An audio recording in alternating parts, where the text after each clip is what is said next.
29장입니다.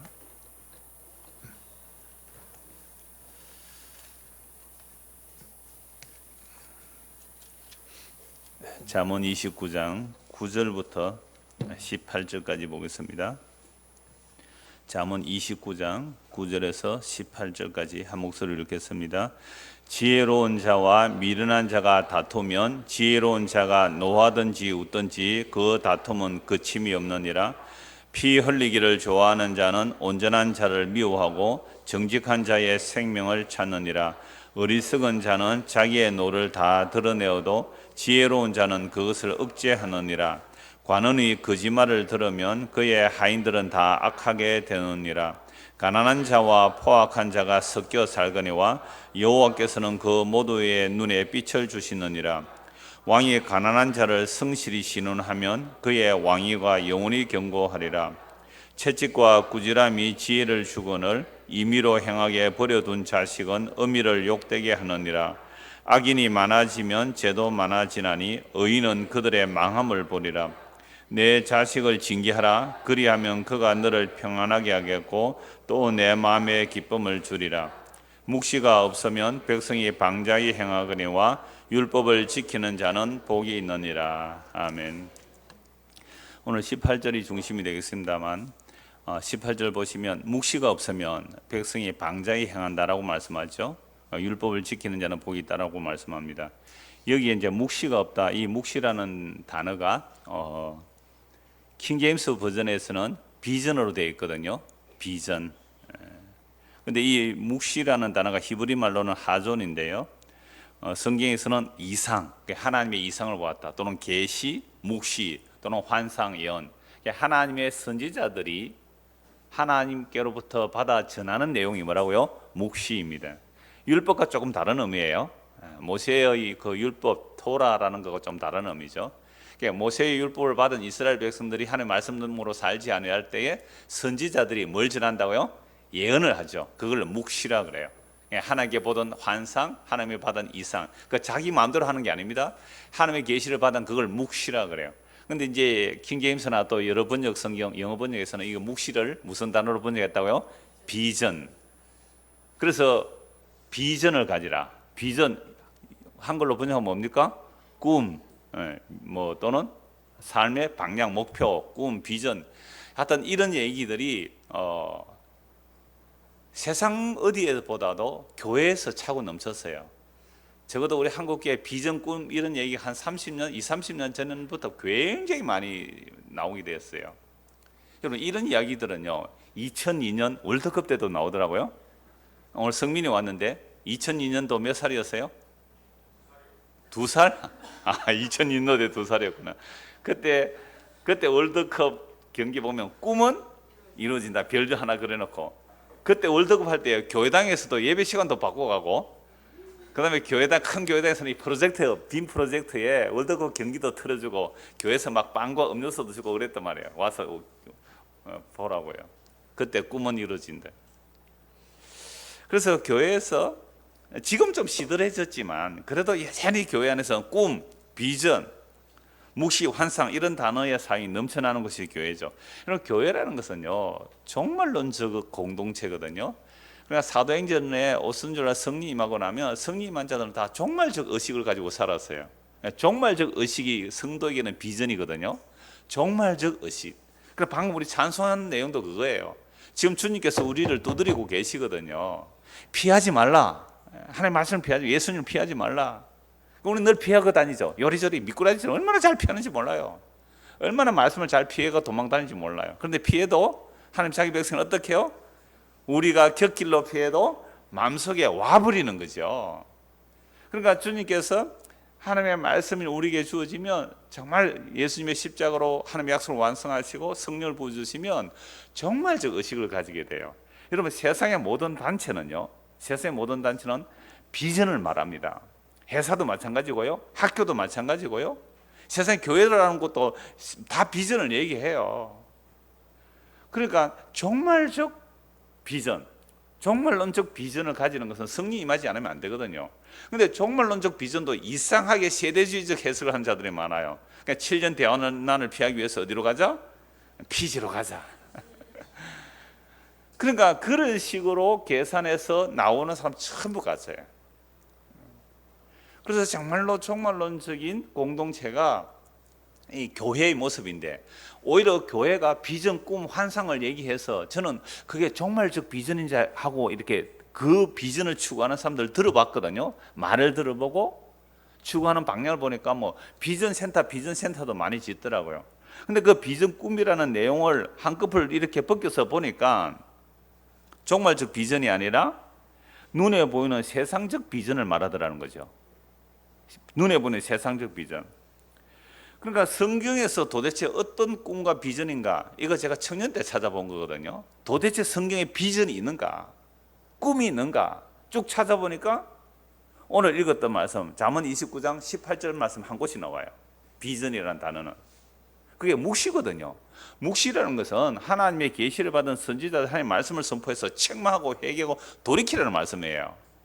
묵시가 없으면 백성이 방자하게 된다는 그 내용인데, 우리는 요 단어, 비전이라는 단어 하나 딱 당겨와서 나의 욕망을 비전이라는 단어에 투사시켜서 내가 하고 싶은 욕망을 이야기하는 거죠. 목사가 하고 싶은 욕망을 설교 시간에 자기 비전, 성경의 비전이라는 말을 얘기하는 거죠. 사람들은 또 거기에 호응을 해요. 왜요? 그 말 들으면 하나님께서 나의 비전을 이루어준다니까.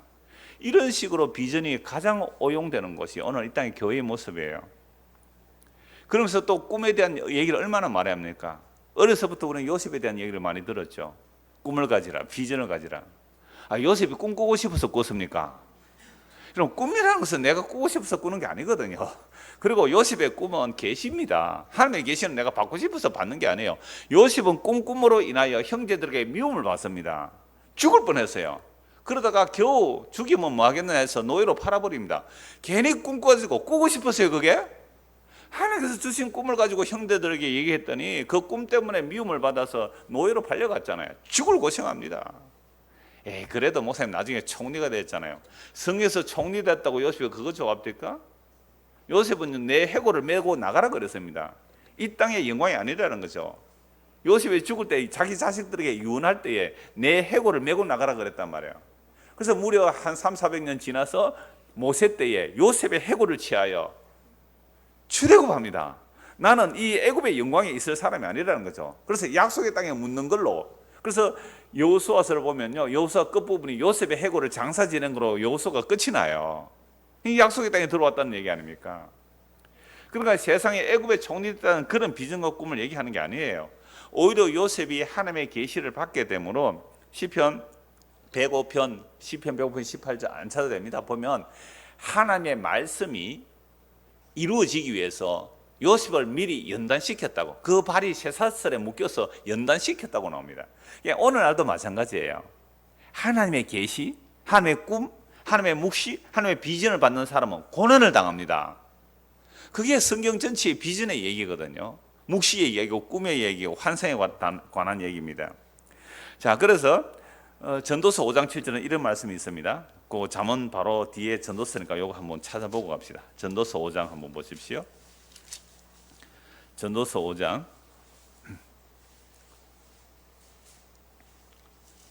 3절 한번 보세요. 전도서 5장 3절 같이 한번 읽을까요? 걱정이 많으면 꿈이 생기고 말이 많으면 우면자의 소리가 나타나는. 사람들 꿈이 왜 생겨요? 걱정이 많으면. 그래, 걱정이 많으면 꿈에 온갖 생각이 다 나죠. 잠자리가 뒤숭숭하죠. 그건 꿈이 많아서 그래요. 그러니까 우리의 성도는 꿈이 있습니까, 없습니까? 없어요. 꿈이 죽은 자들이 성도입니다. 아니, 꿈이 죽은 자들, 세상에 대한 꿈이 죽은 자들이에요. 세상의 욕망에 대한 꿈이 죽은 자들이 성도예요. 이들은 한 가지 꿈밖에 없어요. 뭐예요? 마라나타, 아멘 주였어요 오시옵소서. 그거 외에는 꿈이 없는 자들이에요. 그러니까 내가 오늘 밥을 먹어도, 취직을 해도, 공무원 합격을 해도, 또는 뭐 대학을 가도, 무엇을 해도 열심히 하십시오. 이 땅에 발 딛고 사는 한 열심히 해야 됩니다. 열심히 사세요. 열심히 살려고 안 해도 여러분 너무 열심히 사는 거 알아요. 그러니까 이 땅에 발 딛고 사는 열심히 사세요. 그러나 성도의 꿈은 내가 무슨 일을 하든지 어느 자리에 있든지 한 가지예요. 아멘 주 예수 오시옵소서.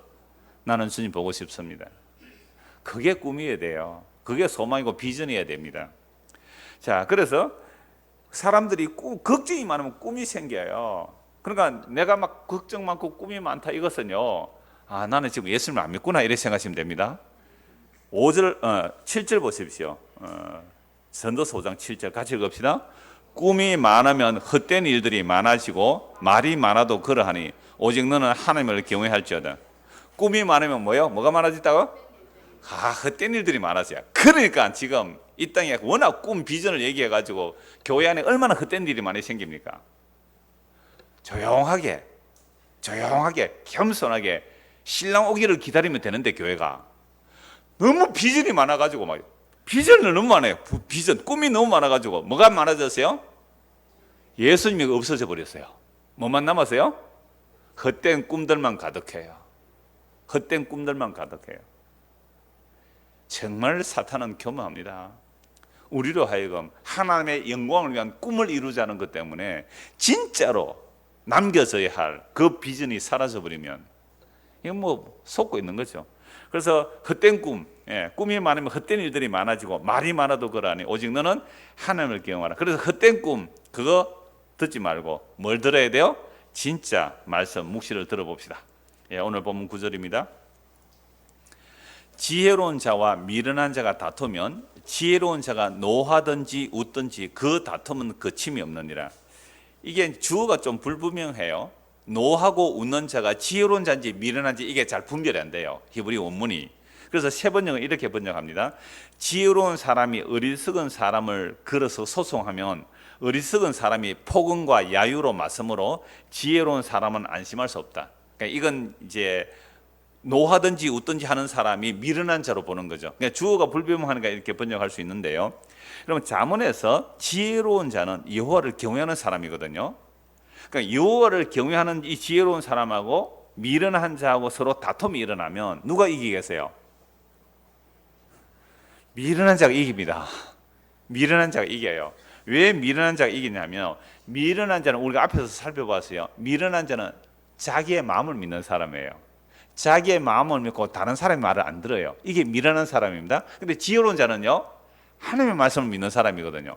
하나님의 말씀을 믿는 사람, 하나님의 말씀에 책망을 받으니까 주장을 못 해요. 조금 주장하다가 갑자기 뭐가 딱 떠올라요? 말씀이 딱 떠오르는 거예요. 주장을 못 해요. 근데 이 사람은요, 미련한 사람은 뭐예요? 자기 마음을 믿고 남의 말을 안 듣는 사람이잖아요. 끝까지 우기는 겁니다. 그래서 내가 좋게 말하면 어떻게 미련한 자가? 내가 웃으면 웃는다고 화내고, 또 뭐라고 해요? 내가 분노하면 분노한다고 화내고, 도대체 말이 안 되는 거예요. 그래서 이 말씀을 우리가 이미 앞에서도 보았는데 26장 한번 보십시오. 26장 4절입니다. 미련한 자의 어리석은 것을 따라 대답하지 말라. 두렵건대 너도 그와 같을까노라. 무슨 말이죠? 미련한 자가 뭐라고 말하면 거기에 따라 뭐요? 대답하지 마라. 그러니까 미련한 자가 뭐라고 말할 때 내가 웃으면서 대답하면 웃는다고 뭐라고 하고, 내가 좀 분노해서 말하면 분노한다고 말하고, 그러니까 미련한 자가 말할 때 대답하지 마라. 근데 정 대답을 안 하고 있으면 내가 또 바보처럼 여긴단 말이에요. 그럴 때는 어떻게 해요? 적절하게 한마디 좀 해줘라. 그 다음 구절 나와요. 5절 보십시오.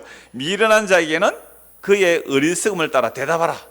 두렵건대 그가 스스로 지혜롭게 여길까노라. 막 미련한 자가 자기 마음을 믿고 또 다른 사람 말 안 듣고 지가 막 서울도 안 가보고 온 주제에 막 서울 가보고 온 사람 보러 막 이렇게 말을 하잖아요. 그럴 때는요, 서울에는 그런 거 없거든. 한마디만 해줘라 이 말입니다. 그래서 서울에 갔다 온 사람과 안 갔다 온 사람하고 싸우면 누가 이긴다 그래요? 안 갔다 온 사람이 이긴다는 게 그런 거예요. 그래 한마디만 툭 던져주라 말이야. 너무 지가 지혜로운 체 할까 싶어서. 그러니까 이게 힘들어요. 사실은 언제 말을 해야 될지, 언제 말을 해야 하지 않아야 할지, 이게 이제 지혜거든요. 근데 우리가 늘 하나님의 말씀에 끼어 있는 사람이라면 하나님께서 알게 해주세요. 이때는 말해야 될 때고, 이때는 말을 안 해야 될 때고. 그건 우리의 지혜에 달린 게 아니라 하나님 말씀의 지혜가 그렇게 인도하세요. 그래서 심지어 예수님이 이렇게 말씀하셨잖아요. 너희가 감옥에 잡혀갈지라도 무슨 말 할까를 두려워하지 말라. 그때 하나님께서 하실 말씀을 주시리라고 했거든요. 그게 진짜 지혜란 말입니다. 자, 그래서 지혜로운 자와 미련한 자가 다투면 지혜로운 자가 노하든지 웃든지, 또는 미련한 자가 뭐 노하든지 웃든지 그 다툼 그침이 없거든요. 그러니까 이럴 때는 가장 좋은 방법이 뭡니까? 예, 상대를 안 해야 되는 거죠. 상대를 안 하는 거죠. 그래서 예수님은 이렇게 말씀하셨죠. 진주를 돼지에게 던지지 말라. 진주를 못 알아보는 자하고 이야기를 한다면 이야기가 안 되기 때문에 그를 설득시킬 방법은 없는 겁니다. 이게 지혜란 말이죠. 10절입니다. 피 흘리기를 좋아하는 자는 온전한 자를 미워하고 정직한 자의 생명을 찾느니라. 이것도 피 흘리기를 좋아하는 자는 온전한 자를 미워하고, 원래 이 자문이 다 대꾸가 되기 때문에 대꾸를 보면 세 번째로 보면 정직한 자 앞에 뭐가 있느냐 하면 정직한 자는 생명을 보호해 준다 이렇게 표현할 수가 있어요. 그래서 세 번째로 제가 한번 읽어드리겠습니다. 남을 피 흘리게 하기를 좋아하는 사람은 흠없는 사람을 미워하지만 정직한 사람은 흠없는 사람의 생명을 보살펴 준다. 여러분, 남의 피 흘리기를 좋아하는 사람은요, 누구를 미워하겠어요? 흠없는 사람을 미워하겠죠. 왜? 흠없는 사람을 보호하거나 또 흠없는 사람을 미워하는 거죠. 왜? 남의 피 흘리기를 좋아하는 사람. 성경에서 보면은 아합과 이세벨 시대에 얼마나 하나님의 선지자를 많이 잡아 죽입니까? 아합과 이세벨이. 자, 그럴 때에 오바다라는 아합 왕궁의 살림을 맡은 장관, 내무부 장관 정도 되는 사람이에요. 근데 아합과 이세벨 치하에서 여호와를 경외하는 자가 있단 말이에요. 참 놀라. 이런 자들, 남은 자들인데요. 이런 자들이 엘리야에게 갔을 때 이렇게 말하죠. 엘리야님, 막 엘리야를 데려간 사람 막 죽고 그러니까 또 엘리야를 왕이 오라고 하는 이 사람이 가죠. 엘리야를 부르러 왔는데 만약 엘리야를 내가 만났다 하는데 엘리야 당신 하나님 데려가시면 아합 왕이 나를 죽일까 두렵습니다 하니까 내가 너와 같이 가겠다 그러잖아요. 이때 말한 그 오바다 선지자가 아합과 이세벨이 하나님의 선지를 죽일 때에 100명을 50명 다른 동굴에 모아가지고 먹을 것을 갖다 준 사람이에요. 이거 목숨 걸어야 됩니다. 북한에 그죠? 예수 믿는 사람 뭐 보호하고 있으면 그건 죽는 일이 아닙니까?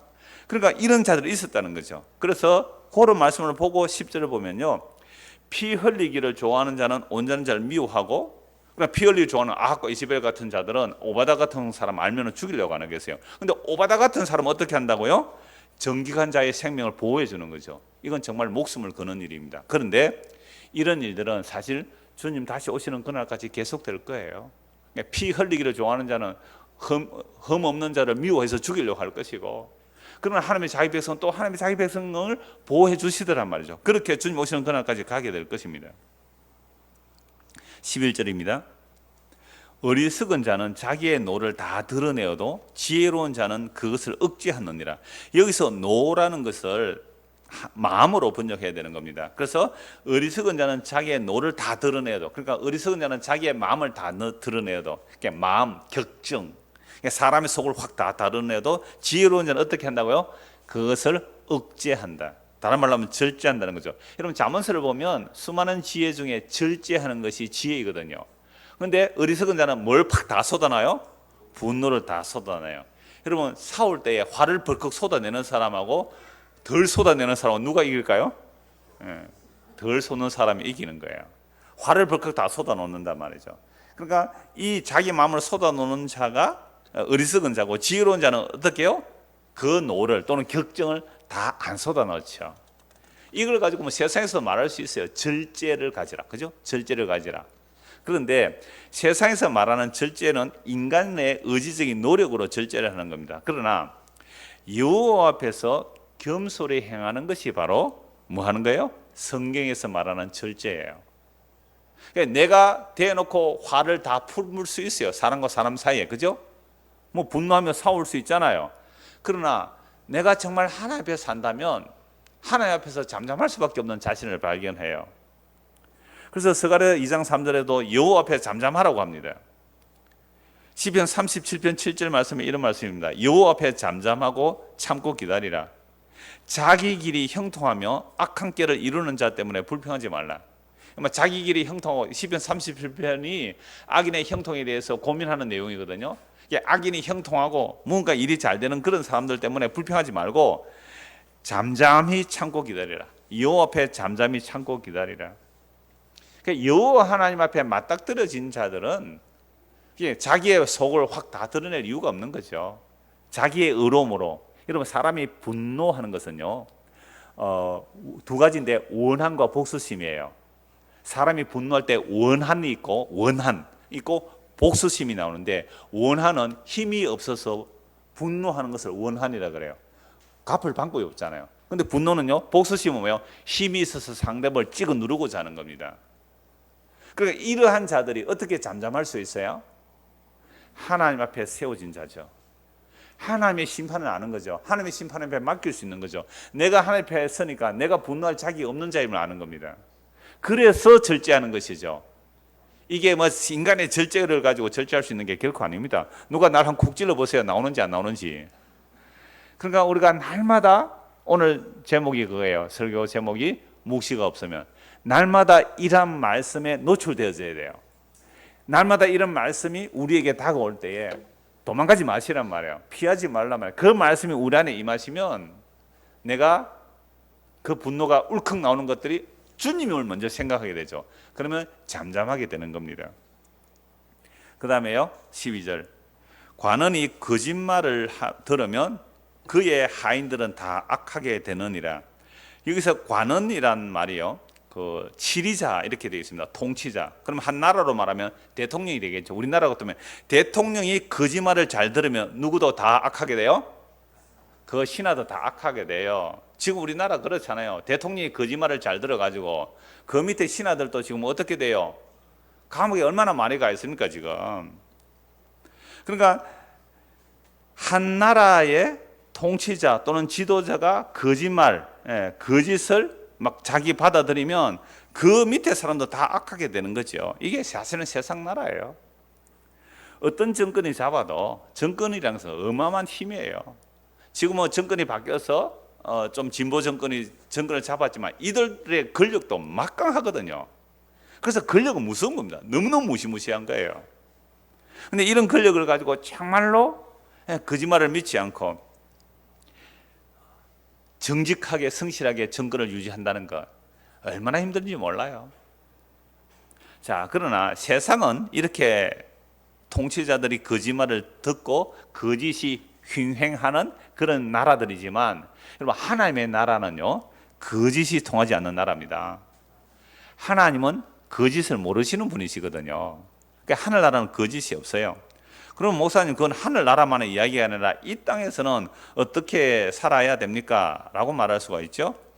여러분, 요한계시록을 보면요, 그게 자꾸만 미래의 어떤 연대기적 사건이 아니에요. 십자가로 다 이루어진 일이에요, 요한계시록이. 그래서 요한계시록에는 두 종류의 사람이 나옵니다. 하나는 하늘에 속한 자가 나오고 하나는 땅에 속한 자가 나오거든요. 그러니까 하늘에 속했다는 것은 죽어서 하늘나라 가 있다 그런 의미가 아니라 이 땅에 사는데 예수 그리스도 안에 있는 자를 하늘에 속한 자라 그래요. 땅에 속한 자는 예수 그리스도 밖에 있는 자를 말하거든요. 그래서 요한계시록 보면 하늘에서 누가 쫓겨나요? 참소하는 자, 밤낮 참소하는 자가 쫓겨났어요. 이 사탄이거든요. 그럼 언제 쫓겨났을까요? 묵시적으로는 예수님의 십자가 사건으로 이루어진 거예요. 그 십자가 사건은 묵시예요. 시간을 초월하는 사건이거든요. 그럼 예수의 십자가로 사탄을 완전히 이겨버리잖아요. 그러면 예수 그리스도 안에서는 이제는 그 예수 그리스도 안에 있는 자들은 하늘나라라고 그러죠. 예수 믿는 사람이 하나님의 나라거든요. 그 하나님의 나라는 뭐가 없는 거예요? 거짓말하는 자가 없는 거죠. 거짓말하는 자가. 그런데 교회 안에는요, 거짓말하는 자가 있으면 이 교회가 안 되는 거죠. 이 교회 안에라는 것은 정말로 그리스도의 통치를 받는, 그리스도 안에 있는 사람을 하늘에 속한 자라 그래요. 근데 하늘에서 그 거짓말한 자가 쫓겨났는데 어디로 쫓겨납니까? 땅으로 쫓겨나요. 그래서 요한계시록 보면 땅과 바다는 화 있을진저 이렇게 나와요. 그러니까 땅과 바다가 뭐예요? 이 세상을 말해요. 새하늘과 새 땅에는 바다가 다시 없거든요. 그러면 땅과 바다는 이 세상을 말해요. 그럼 이 세상은 거짓이 횡행합니다. 어느 정권이든 어느 나라든 거짓이 없는 나라가 없어요. 그러니까 우리는 이 세상에 거짓된 세상을 보면서 더욱 우리는 뭘 소망하게 돼요? 더 이상 거짓이 없는, 더 이상 참소가 없는 그 나라를 사모하게 되죠. 그래서 땅에 속한 자와 하늘에 속한 자가 분리되는 것을 요한계시록 말씀하고 있거든요. 이건 예수님께서 오셔서 하시는 일이에요. 그래서 예수님께서 비유를 할 때에 항상 나누어짐, 갈라짐을 말하잖아요. 물고기를 좋은 물고기, 나쁜 물고기, 알곡과 가라지 나누는 그 일을 하시는 거죠. 이게 복음이죠. 그러니까 오늘 우리가 복음을 들으면 내가 지금 거짓 가운데 있다면 회개하고 정말 예수님을 믿어야 돼요. 근데 내가 예수를 믿고 삶으로 거짓하지 않으므로 거짓하는 세상에 의해서 핍박을 받을 때는 그때는 뭐 하라고요? 기뻐하고 즐거워하라. 기뻐하고 즐거워하라. 왜? 우리가 그리스도 안에 속했기 때문에. 이게 그러니까 구약의 잠언으로서만 보면 안 돼요. 잠언의 문자로만 보면 되는 게 아니라 이 잠언의 문자가 예수님의 십자가의 완성의 빛으로 이 성경을 읽어야 되는 거죠. 그래서 12절에 단지 관원의 거짓말을 들으면, 관원이 거짓말 들으면 그의 하인은 다 악하게 된다는 이 말씀도 이 세상의 역사를 다 읽는 내용이 되지만 십자가의 빛에 보면 하나님 나라는 다시는 거짓말한 자가 못 들어가거든요. 놀라워요. 요한계시록에 보면 그 하나님 나라에 누가 못 들어가요? 거짓말하는 자가 못 들어가요. 거짓말하는 자가 누구예요? 예수를 주와 그리스도를 믿지 않는 자가 거짓말하는 자입니다. 예수 믿지 않는 자들이 다 거짓말쟁이에요. 그들이 아무리 정직하고 성실하게 세상을 살았다 할지라도 예수 믿지 않는 자들이 거짓말하는 자예요. 예수를 하나님의 아들로 믿지 않는 자, 예수를 주와 그리스도를 믿지 않는 자, 그들이 거짓말하는 자예요. 그게 적그리스도예요. 그러니까 이 세상은요, 어떤 거짓말이 가득합니다. 그 거짓말로 인하여 예수를 믿지 못하게 하는 거죠. 13절입니다. 가난한 자와 포악한 자가 섞여 살거니와, 이 섞여 산다는 말은 뭐예요? 서로 만나거니와 이렇게 되어 있죠. 그러니까 세상은 부자와 가난한 자도 같이 살죠. 이 포악한 자는 불법으로 부를 축적한 자, 고리 대금업자 이런 의미를 가지고 있습니다. 가난한 자와 부자가 어떻게 산다고요? 함께 섞여서 살고 있어요. 이 세상은. 그럼 하나님께서 불의한 부자들, 포악한 자들 다 없애버리면 될 텐데 왜 섞여 살게 하는가? 이건 잠언에서 이미 많이 살펴보았습니다. 오늘은 가난한 자와 포악한 자가 섞여 살거나 여호와께서는 그 모두의 눈에 빛을 주신다. 이 빛을 주신다는 게 뭘까? 두 가지로 설명할 수가 있어요. 악인과 의인에게 동일하게 햇빛을 주신다. 이렇게 볼 수도 있고, 그 다음에 생명의 빛을 비춰주신다. 이렇게도 볼 수 있어요. 하나님께서 악인과 의인에게 동일하게 햇빛과 비를 주신다고 마태복음 5장에 말씀하죠. 이게 자비의 하나님이거든요. 악인의 눈에는 햇볕 주고 햇볕 안 주고 의인의 눈에는 뭐 햇볕 주고 이러지 않는단 말이에요.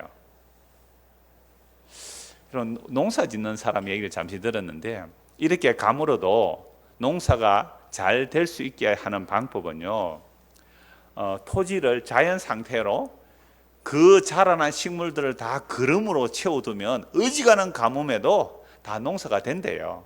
근데 우리는 생산력을 높이려고 비료를 주고 잡초를 다 걷어내고 그러다 보니까 토지가 지력을 잃어버리니까 물기를 흡수할 수가 없어서 조금 가뭄에서 막 마르는 거죠. 이것도 결국 인간의 탐심이에요. 자, 그래서 가난한 자와 포악한 자, 그러니까 불의로 부자 된 자가 섞여 사는데 여호와께서는 그 모두에게 햇빛과 비를 주시잖아요. 자, 그렇다면 포악한 자가 하나님께서 주시는 햇빛과 비를 받고서도 감사할 줄 모르고 그것으로 가난한 자를 학대하면 이들은 결국 어떻게 될까요? 심판받는 말씀이에요. 이게 동일하게 햇빛을 주신다는 거 심판받는 말씀이에요. 그런데 이걸 다른 빛으로, 생명의 빛으로 볼 수도 있어요. 그러면 악인과 의인에게 동일하게 생명의 빛을 비춰주는데 인간들은 그 빛을 알아봅니까? 못 알아봅니까? 못 알아봐요. 요한복음 1장에 보면 빛이 세상에 왔을 때 빛이, 어둠이 빛을 알아보지를 못해요. 우리가 다 생명의 빛에 대해서는 어두운 자들이에요. 그러면 그 생명의 빛에 눈이 떠여지려면 어떤 자가 돼야 눈이 떠여질까요? 뭐 은혜를 입어야 되죠. 자, 은혜를 입어야 그 생명빛에 눈에 떠여지는데 그 은혜를 입은 자들은 가난한 자의 모습으로 나와요. 은혜를 입지 않는 자는 포악한 자의 모습으로 난단 말이에요.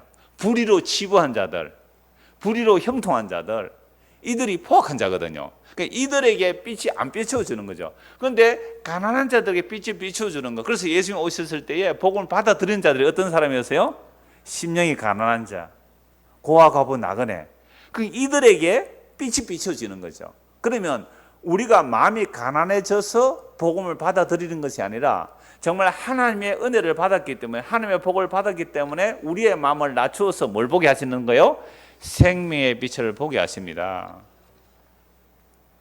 이게 구약이든 신약이든 일괄적으로 진리가 증거되는 모습이에요. 그런데 우리는 이 세상에서 좀 불의를 할지라도 부자가 되기를 원합니까? 불의를 안 하고 가난하게 되기를 원합니까? 좀 불의를 할지라도, 그죠? 부자가 되기를 원하시죠.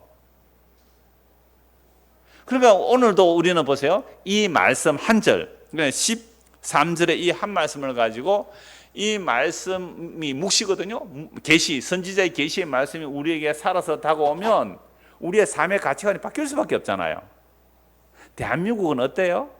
자본주의 국가잖아요. 불의를 하더라도 너 돈만 많이 벌더라, 부자 되었다, 성공했다, 복 받았다, 이렇게 나오는 거잖아요.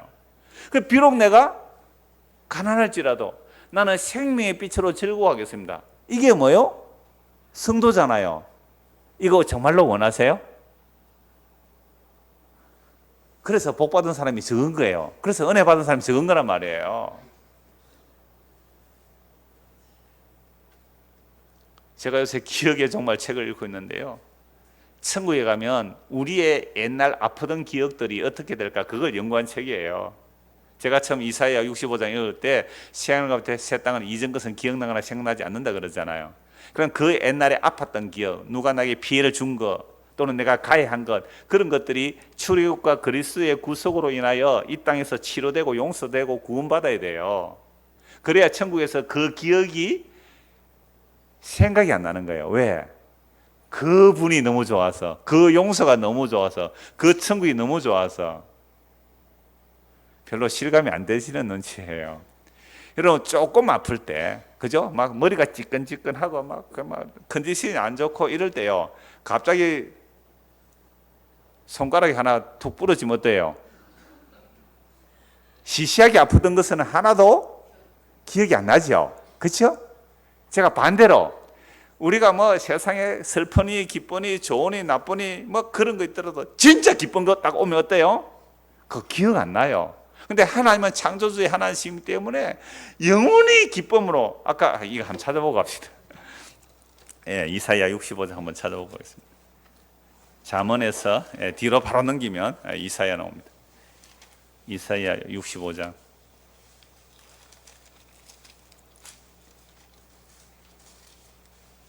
17절, 이사야 65장 17절.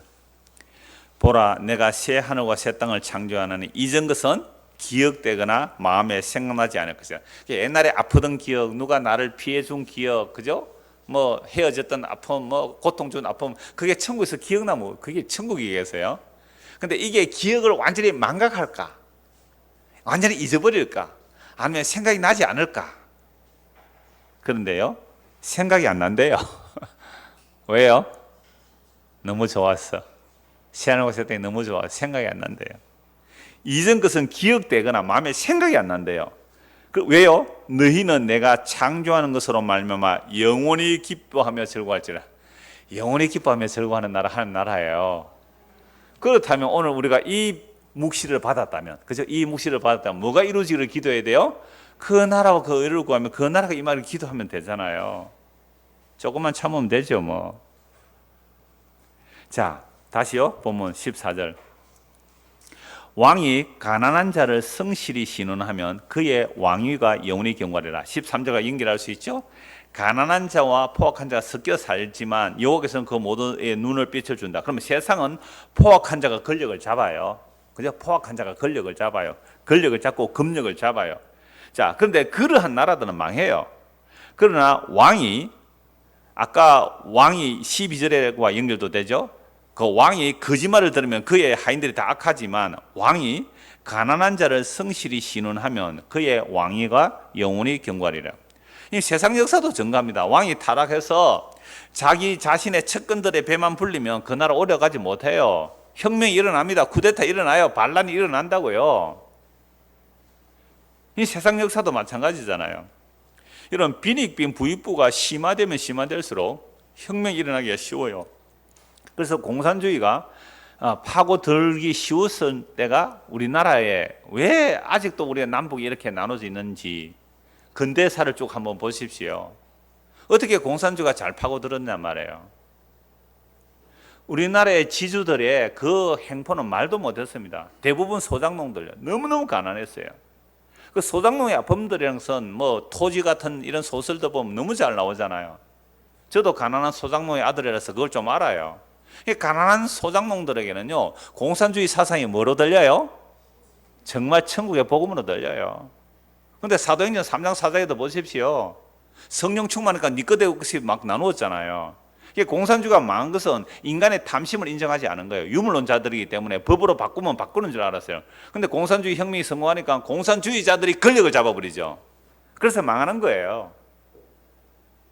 그러니까 정말 비리비리 부익부가 심화되면 심화될수록 이들이 파고들 수 있는 거죠. 그런데 왕이 가난한 자를 어떻게 해요? 성실히 신원하면. 여러분 사회 공부하면 그 사회가 어떤 사회가 든든한 사회예요? 인구 분포도도 피라미드 구조가 돼야 되고, 그 다음에 경제적인 구조는요, 밑에 중상층이, 그죠? 또는 중상 또는 중하층이 든든해야지 세워져요. 그러니까 위에만 그 소수의 숫자가 권력이나 또는 검력을 독점하게 되면 이건 곧 부실해서 무너지는 거거든요. 세상 원리도 성경 한 구절을 보고 배울 수가 있어요. 그런데 이 세상은요, 정말로 가난한 자 별로 안 보더라고요. 그렇죠? 우리나라 현실을 보십시오. 정말 가난한 자들을 성실히 신원하고 있습니까? 가난한 자들 성실히 신원하면 재벌들이 가만히 있습니까? 건물주들이 가만히 있습니까? 자본가들이 가만히 있어요. 그러나 이러한 말씀 한 절을 보면서도 우리는 믿음의 시각으로 세상을 어떻게 보여야 될지 알게 되잖아요. 그러니까 이런 나라 망해요. 그러니까 앞으로 대한민국도 망할 것이고 세상의 모든 자본주의도 결국은 망해요. 공산주의는 그 인간의 탐심을 인정하지 않았기 때문에 100년 만에 망해요. 그러니까 자본주의가 살아남았다고 자본주의가 진리가 아닙니다. 여러분, 자본주의가 살아남았다고 자본주의가 진리가 아니에요. 흔히 하는 말이 살아남는 것이 진리라고 그렇게 인정을 하는 것이지 자본주의가 진리이기 때문에 살아난 게 아니에요. 결국은 자본주의도 망합니다. 이 세상 모든 경제체는 망하게 되어 있어요. 왜요? 왕이 가난한 자를 성실히 신원하면 그의 왕위가 영원히 견고하리라. 하나님의 나라는요, 영원히 견고해요. 왜요? 부유하신 하나님이 가난해지심으로, 그죠? 부유하신 하나님이 가난해지심으로 자기 백성을 부욕해 하신 나라거든요. 그래서 그 보좌의 기초가 긍휼이에요. 하나님의 인자예요. 자비예요. 그 나라만 영원합니다. 아니, 영원한 영광의 자리를 버리시고 십자가 지시기까지 낮아지신 그 나라가 뭘 무너질까요? 모든 백성들이 다 무너져도 안 무너지는 나라가 왕이신 하나님이 사람이 되셔서 사람보다 더 낮은 자리에 오신 그분이 세우신 나라거든요. 뭐가 망해요? 안 망한다니까요. 다시 말씀드릴까요? 절대로 망하지 않는 나라가 어느 나라라고요? 하나님 나라. 왜요? 그 만화의 왕이시고 만주의 주가 그 영광의 보좌를 버리시고 죄인보다 더 낮은 자리에 오셨거든요. 이거 주일날 말씀드릴게요. 여자 아래 나시고 율법 아래 나신 이유가 뭐예요? 왜 죄인들이 받는 세례요한의 세례를 받으세요? 죽으러 오신 거예요. 죄인들의 죄를 담당하시기 위하여, 아니 짊어지기 위하여. 죄인보다 더 아래 가야 우리를 짊어질 거 아닙니까? 부유하신 분이 가난해지심으로. 그 나라는 영원한 나라예요. 그러니까 우리가 망해도 괜찮은 나라예요. 예? 실패해도 괜찮은 나라예요. 안 무너지는 나라예요. 참네. 그 나라의 백성이 되는데 교회 이건 뭐 없어져도 괜찮은 나라예요. 여러분 사업이 다 망해도 괜찮은 나라예요. 저 자신이 없죠? 하나님 나라가 이런 나라예요. 왜? 세상 나라는요, 이런 나라가 없거든요. 진짜 왕이 가난한 자를 성실하게 신원한 나라가 어디 있습니까? 여러분들이 저 청와대 가서 민원 한번 넣어보세요. 들어주는지 안 들어주는지. 15절입니다. 채찍과 꾸지람이 지혜를 주거늘 임의로 행하게 버려둔 자식은 어미를 욕되게 하느니라. 17절 같이 읽읍시다. 내 자식을 징계하라. 그리하면 그가 너를 평안하게 하겠고 또 내 마음에 기쁨을 주리라. 오늘 자녀는 성민이 하나뿐이네요.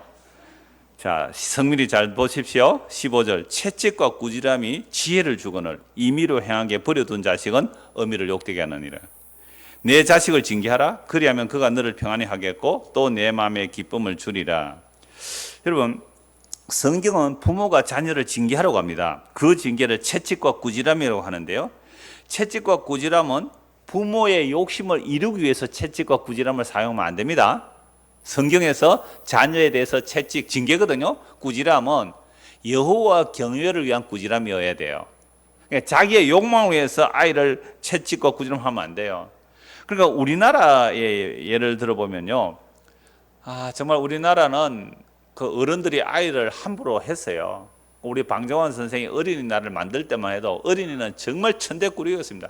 옛날에는 산하 제한이 없었어요. 뭐 피임약도 없었고 피임하는 방법도 몰랐기 때문에 그냥 생기는 대로 낳았거든요. 보통 10명, 한 집에 10명 막 수두룩하게 아이를 낳았습니다. 그러니까 배고픈 시절에 먹을 것은 없고 애가 귀찮은 시대였어요. 그러니까 아이들을 함부로 다루었거든요. 그런 시대에 어린이날을 만들었고 어린이를 귀하게 여기는 좋은 운동을 했어요. 그러니까 우리나라에서 아이들을 학대하는 거 너무너무 많았죠.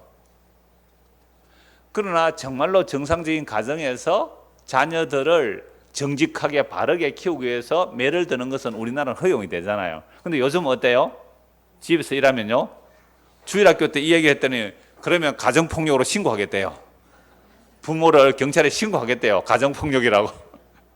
그런 시대가 왔죠. 자, 그래서 요즘은 부모들은 요즘 젊은 부모들이요, 자녀를 신성시하고 있더라고요. 제가 볼 때는 그래요. 물론 다 아닐 수 있습니다. 일반적으로 제가 오늘날 부모들이 자녀를 대하는 거 보면 신성시해요.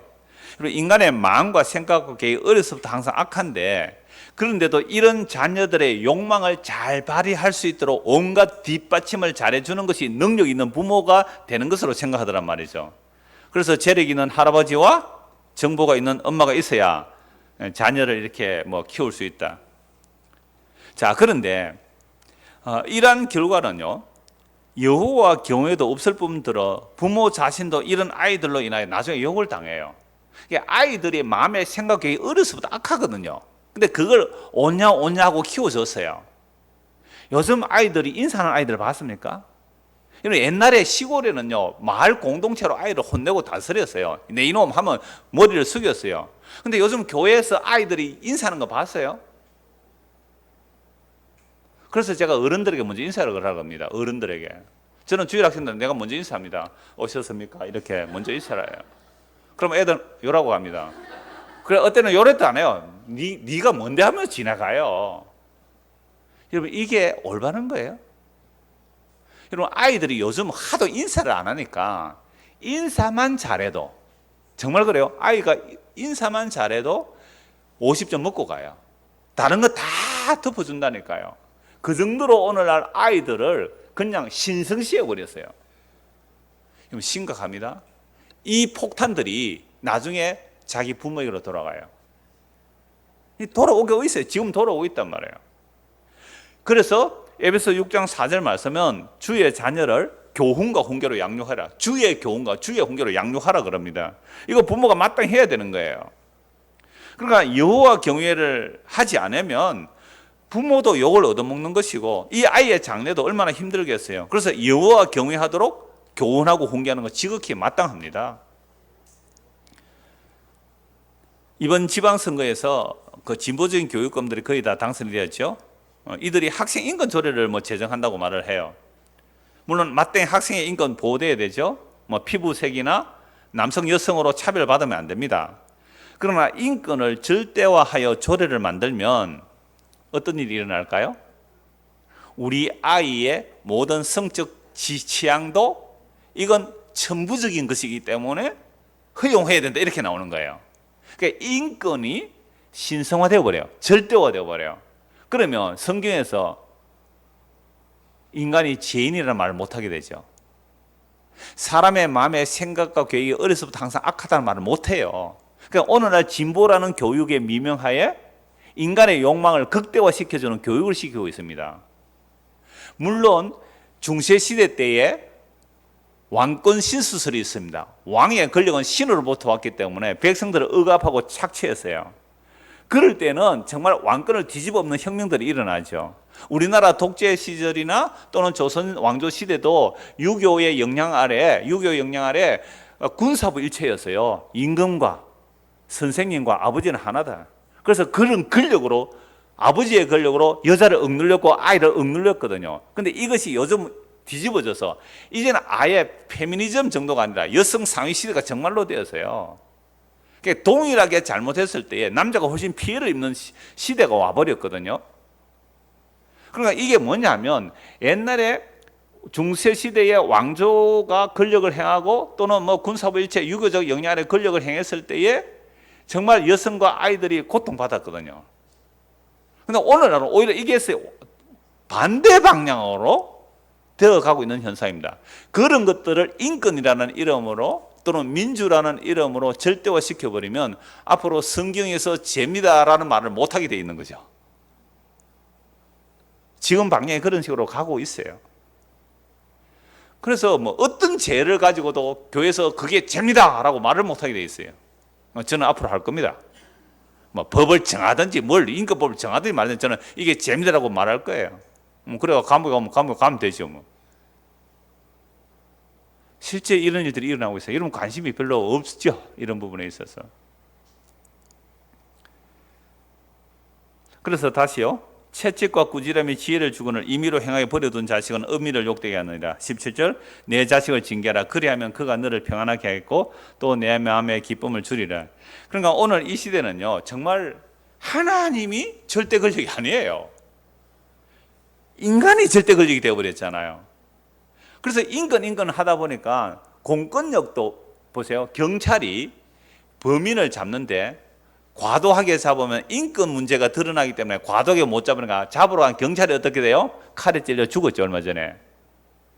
응급 요원들이 난동 부리는 사람을 이렇게 119로 구급대에 싣고 가다가 난동 부리는 것을 강조를 하면 또 인권 얘기를 하기 때문에 잘 보호하려고 하다가 뭐 피해를 입고 죽는 일들이 일어나거든요. 여러분은 어느 편에 서 있는지는 모르겠습니다만 우리는 내가 서 있는 자리가 경찰의 자리에 있든지 아니면 공무원이든지 회사원이든지 어디에 있든지 우리는 누구 말 들어야 돼요? 하나님의 말씀 들어야 돼요. 이게 묵시예요. 묵시가 없으면 오늘 제목이 묵시가 없으면 백성이 방자예요. 이 대한민국 현실이 방자입니다. 이스라엘 역사가 방자한 역사였고요. 이 세상 역사 전체가 방자예요. 방자라는 말은 지 마음대로 한다는 말이거든요. 오늘 묵시가 없으면 방자한 모습이 우리 모습에서도 나와요. 저와 여러분 안에서도 나오고 교회 안에서 나오고 국가 안에서 나오고 이 세상 전체가 하나님의 묵시가 없기 때문에 방자한 세상이에요. 16절입니다. 악인이 많아지면 죄도 많아지나니 의인은 그들의 마음을 보리라. 악인이 많아지면 죄가 많아지죠. 그러면 그 악인을 하나님께서 어떻게 하실까요? 심판하시겠죠. 그러면 의인은 뭘 봐요? 악인의 멸망을 봅니다. 대표적으로 노아 홍수 때 노아는 하나님의 은혜를 입었어요. 제약이 관영합니다. 물로 심판해요. 그러니까 악인들의 멸망을 누가 봐요? 노아가 보잖아요. 의인은 봐요. 소돔과 고모라 성이 제약이 가득했습니다. 하늘에서 불로 심판을 받습니다. 누가 봅니까? 아브라함 봐요. 롯도 봐요. 뒤돌아보는 롯의처럼 그냥 소금기둥 되어버리잖아요. 그런데 성경에서는 이렇게 대표적인 몇 사건을 우리에게 보여줍니다. 악인이 멸망한 것을 보게 하세요. 그런데 일반적으로는 악인이 형통합니다. 일반적으로는 악인이 형통해요. 의인이 고난받아요. 그게 시편 37편, 시편 73편, 하박국서, 욥기서도 그렇게 볼 수 있어요. 시편의 수많은 내용들이 그럽니다. 악인이 형통하고 의인이 고난받아요. 그럼 이런 세상 속에서 악인이 멸망하는 게 안 보이잖아요.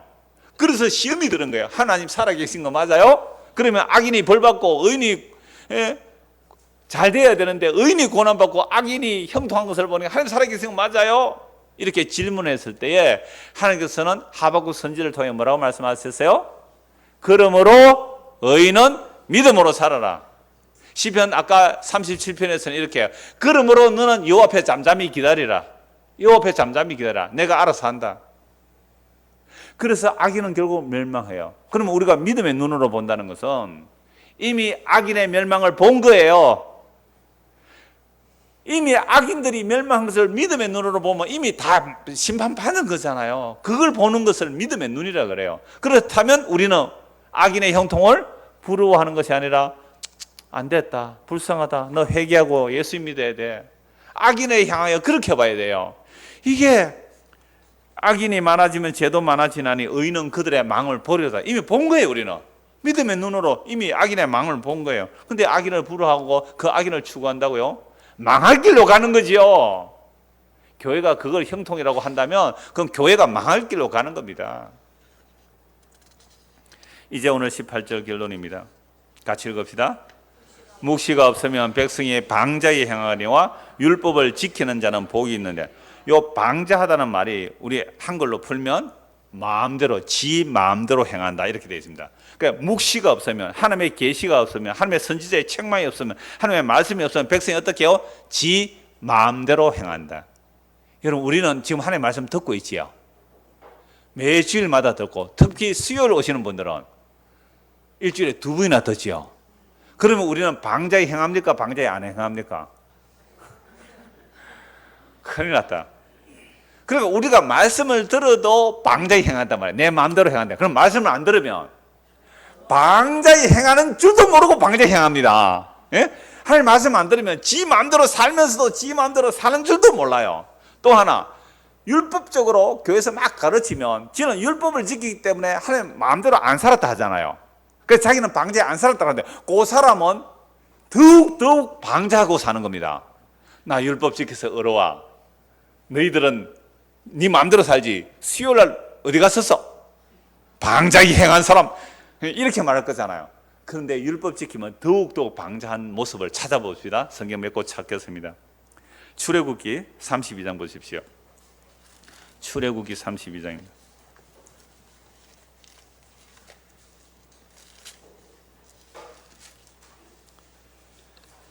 (25절) 한 절만 읽겠습니다. 같이 읽읍시다.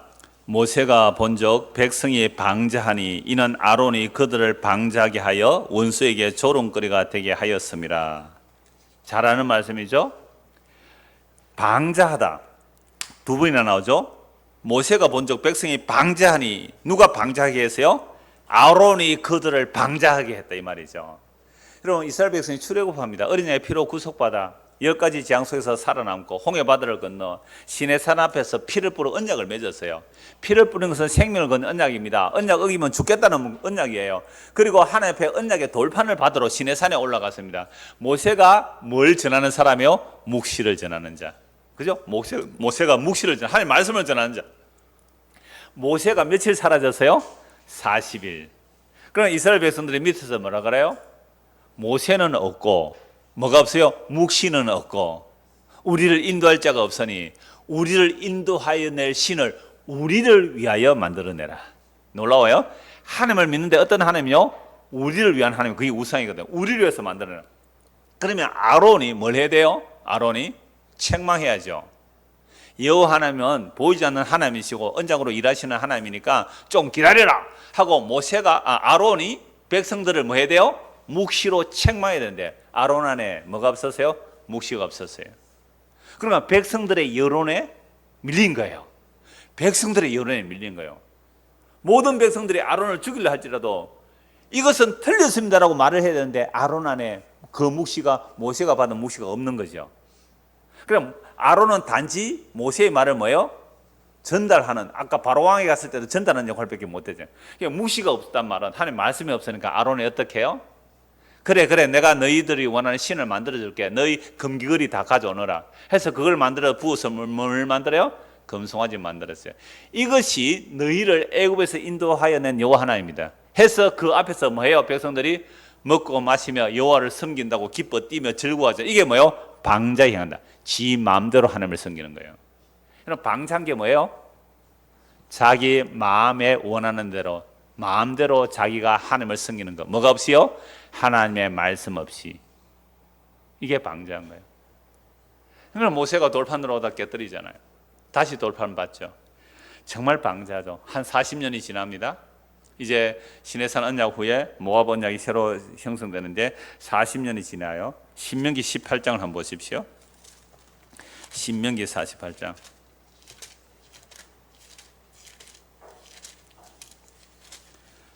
신명기 18장 18절입니다. 15절도 한번 보죠. 15절. 네 하나님 여호와께서 너희 가운데 네 형제 중에서 너를 위하여 나와 같은 선지자 하나를 일으키시리니 너희는 그의 말을 들을지니라. 이것이 곧 내가 총회의 날에 호렙산에서 내 하나님 여호와께 구한 것이라. 곧 네가 말하기를 내가 다시는 내 하나님 여호와의 음성을 듣지 않게 하시고 다시는 이 큰 불을 보지 않게 하소서. 두렵건대 내가 죽을까 하나이다 하매 여호와께서 내게 이르시되 그들이 말이 옳도다. 그러니까 이스라엘 백성은 여호와의 말씀을 직접 들으면 어떻게 된다고요? 죽을 것 같으니까 모세가 대신 전해주는 거죠. 그러니까 여호와 하나님의 말씀이 없으니까 백성들이 아까 금송아지 앞에서 뭐 했어요? 방자히 지 마음대로 살았잖아요. 지 마음대로 자기 좋은 하나님 만들고 자기 좋은 하나님, 우리를 위한 하나님 만들고 그게 하나님을 섬기고 있으니까 이게 자기 마음대로 하나님 섬기는 이게 방자히 행하는 거죠. 그래서 모세가 하나님의 말씀을 전해주는 거죠. 그래서 18절 보십시오. 여호와께서 말씀하시는 거예요. 내가 내게 이르되 그들이 말이 옳도다. 18절. 내가 여호와입니다. 내가 그들의 형제 중에서 너와 같은 선지자 하나를 그들을 위하여 일으키고 내 말을 그 입에 두리니 내가 그에게 명령하는 것을 그가 무리에게 다 말하리라. 누구든지 내 이름으로 전하는 내 말을 듣지 아니하는 자는 내게 벌을 받을 것이요 만일 어떤 선지자가 내가 전하라고 명령하지 아니한 말을 제 마음대로 요거에 옛날 개혁에서는 뭐요? 방자히. 하나님의 말씀을 전하라 했는데 하나님의 전하라 명령하지 않는 다른 말을 지 마음대로 하는 말, 그게 뭐예요? 방자히. 내 이름으로 전하든지 다른 신들의 이름으로 말하면 그 선지자는 죽임을 당하리라 하셨느니라. 제가 처음 시작할 때에 꿈 비전을 가지고 자기 야망을 가지고 성경을 이때하면 이게 뭐예요? 방자히 말하는 거잖아요. 자기 이름으로 자기 영광을 위해서. 그래서 21절 네가 마음스러워 이르기를 그 말이 여호와께서 이르신 말씀인지 우리가 어떻게 알리오하리라. 만일 선지자가 있어 여호와의 이름으로 말한 일에 정음도 없고 성취함도 없으면 이는 여호와께서 말씀한 것이 아니요 그 선지자가 뭐요? 지 마음대로. 이게 뭐요? 방자히. 옛날 성에 방자히 됐습니다. 한 말이라. 너는 그를 두려워 말지냐. 자, 그럼 우리 출애굽기 32장하고 신명기 18장을 보면 방자히 행한다는 게 뭐예요? 방자히. 자기 마음대로. 자기 마음대로. 하나님의 말씀이 없으면 사람들은 어떻게 살아가요? 자기 마음대로 살아가요. 그런데 문제는 하나님의 말씀을 받았다는 이스라엘 백성들이 어떻게 살았습니까? 방자히 자기 마음대로 살았어요. 구약 역사 전체를 한번 보십시오. 하나님의 말씀이 없을 때에는 엘리 시대 보십시오. 하나님의 말씀이 희귀했습니다. 엘리 시대에. 그때 사무엘에게 하나님의 말씀이 들리잖아요. 홈리와 비나스가 어떻게 해요? 제사장의 아들들이 엉망진창이죠. 뭐가 없어요? 묵시가 없으면 백성이 많은 거예요. 비전, 꿈, 희망 이런 얘기가 아니잖아요. 하나님의 말씀이 없으면 엘리 시대가 되는 거죠. 사사 시대 보십시오. 자기 소견에 옳은 대로 행했더라. 이때 뭐가 없어요? 선지자 하나님의 말씀의 선포가 제대로 없어요. 이스라엘 역사 속에 회복할 때는 하나님의 말씀의 선포예요. 그러니까 하나님의 선지자들이 말씀을 선포할 때 선지자들은 대부분 핍박받습니다. 왜요? 우리는 그런 묵시가 싫다는 거예요. 그래서 오늘 말씀 잠언 29장 18절 뭐가 없으면? 묵시가 없으면 백성들이 방자히 행한다. 묵시가 없으면 사람들이 자기 마음대로 살아간다. 오늘 우리는 이렇게 자주 말씀을 듣는데도 불구하고 우리는 뭐예요? 나는 내 마음대로 살아가구나. 그런데 오늘 말씀 안 들었으면 우리는 뭘 몰라요? 내가 방자하게 살아가는 줄도 모르고 살아간단 말이에요. 방자하게 살아가는 줄도 모르고. 그럼 도대체 이 방자하게 사는 모습의 결론이 무엇일까요? 사도행전 7장 보십시오. 사도행전 7장.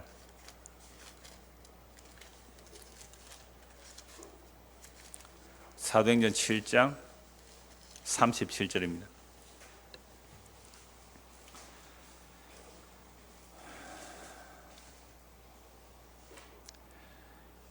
같이 읽읍시다. 이스라엘 자손에 대하여 하나님이 너희 형제 가운데서 나와 같은 선지자를 세우리라 하던 자가 곧 이 모세라.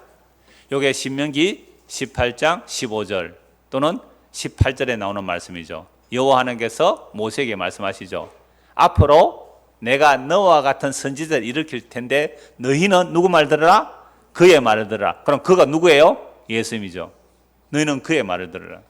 그러면 예수님의 말씀을 듣는 것이 묵시를 받는 거죠. 예수님의 말씀을 듣는 것이 방자에 안 하는 거죠. 그러면 구약 성경 전체가 예수 그리스도를 증거하잖아요. 그럼 구약 성경 전체가 예수 그리스도를 증거하기 때문에 지금 스데반, 성령과 지혜가 충만한 스데반, 구약의 모든 하나님의 약속을 예수님의 십자가로 다 이루시고 그 십자가에 다 이루신 하나님의 약속의 능력을 성령을 통하여 부음을 받은 이 스데반 집사가 뭘 증거해요? 딱 모세 이야기 가지고 와서 모세가 말했던 그 선지자 누군지 아니? 그분이 예수 그리스도다. 그러면 메시아가 오리라고 예언한 선지자들을 핍박한 너희가 그들이 증거한 모세조차도 증거하고 다윗도 증거한 수많은 선지자들이 증거한 예수 그리스도를 너희가 죽였다. 십자가 못 박아 죽였다라는 말을 듣고 사람들은 어떻게 했어요? 이를 들고 갈고 스데반을 돌로 쳐 죽였죠. 왜요? 지금 스데반 집사의 설교를 듣는 사람들은 어떤 사람들이에요? 율법에 의로 흠이 없다는 유대인들이거든요. 그러니까 세상에 하나님도 없이 지 마음대로 사는 것도 방자하게 사는 것이지만 자기 딴에는 율법을 완벽하게 지키고 의롭다고 사는 이것도 하나님 보실 때는 뭐요? 방자한 거예요. 너무너무 방자해요. 오히려 율법도 없이 그냥 죄 짓고 사는 사람들은 이 정도 방자는 안 해요. 그런데 선지자를 돌로 쳐 죽이는 자들이 정말 방자한 거 아니에요. 이게 뭐예요? 묵시가 없어서 그래요.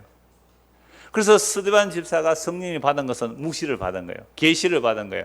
그래서 예수께서 십자가에 죽으시고 부활하셔서 성령을 부어 주시면 그 성령이 임하게 되면요, 딱 한 가지 알아요.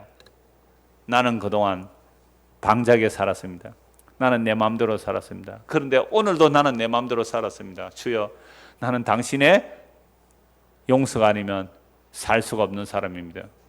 주여, 당신이 나를 영원히 인도하여 주옵소서. 이게 예수 믿는 거잖아요. 요거 아니면 우리는 날마다 뭐예요? 방자하게 돼요. 그래서 심지어 십자가 복음을 안다, 십자가 복음을 말한다는 사람들 안에도 얼마나 방자한 자들이 많은지 몰라요. 그래서 어떻게 해요? 나 복음 안다는 거예요. 나는 다 안다는 거예요. 그러면서 자기가 알고 있는 그 어떤 십자가 복음이라는 지식을 가지고 남을 어떻게 해요? 판단하고 정죄해요. 방자한 거예요. 어떤 분들이 그래요. 목사님 같이 설교하는 사람을 좀 이렇게 훈련시키고 키워야 되지 않겠습니까? 그러면요, 제가 말씀드렸죠. 그러면 신학교 하나 만드실래요? 헌금 좀 많이 하실래요? 그러니까 훈련을 시켜볼까요? 저는 그걸 방자하게 봅니다. 왜냐하면 그건 특정한 사람의 신학을 또 만들어내는 거거든요. 필요 없어요. 성경 자체가 충분합니다. 성경에 기록된 말씀이 성령을 통하여 충분한 거예요. 그러니까 그렇게 생각하는 것조차도 방자한 거예요. 누구 제자가 어디 있어요? 바울이 이렇게 말합니다. 고린도 교회에 복음을 전했는데 바울파, 베드로파, 아볼로파 파당이 나오니까 바울이 딱 결론 내리죠. 누가 십자가 졌느냐? 누가 십자가 졌느냐? 단지 복음을 전한 자는 십자가를 가리키는 하나의 손가락일 뿐이에요. 그래서 오늘 저와 여러분이 묵시의 말씀이 없으면 방자에 행한다는 것은요, 정말 예수님의 십자가의 복음이 없으면 우리는 날마다 방자해지고 날마다 지 마음대로 살게 돼요. 그래서 오늘도 이 말씀을 우리는 들어야 됩니다. 왜? 너무 잊기 쉬우니 어제 들었던 그 말씀을 또 들려주십시오. 오늘도 주의 말씀을 드려야 되겠습니다. 언제까지요? 우리의 생명 다는 그날까지 주의 말씀을 듣고 주님 앞에 겸손히 무릎 꿇고 주여 잠잠히 그 십자가를 바라보는 저와 여러분 되기를 소원합니다. 기도하겠습니다. 하나님 아버지, 묵시가 없으면 백성들이 방자히 행한다고 합니다. 하나님의 계시의 말씀이 없으면 우리는 자기 마음대로 살아갑니다. 모든 구약의 약속을 십자가로 완성하시고 그 성령을 부어주시니 성령 임한 자들은 자기 죄가 무엇인지 알고 회개하고 예수님을 주와 그리스도로 믿었습니다. 이 묵시가 우리 마음에 날마다 부어지게 하시고 그 묵시의 말씀이 우리의 삶을 친히 인도하여 주시옵소서. 그래요, 그 믿음의 길로 겸손히 가는 우리 모두가 되도록 은혜를 베풀어 주옵소서. 예수 그리스도 이름 받들어 기도드리옵나이다. 아멘. 자유롭게 기도하도록 하겠습니다.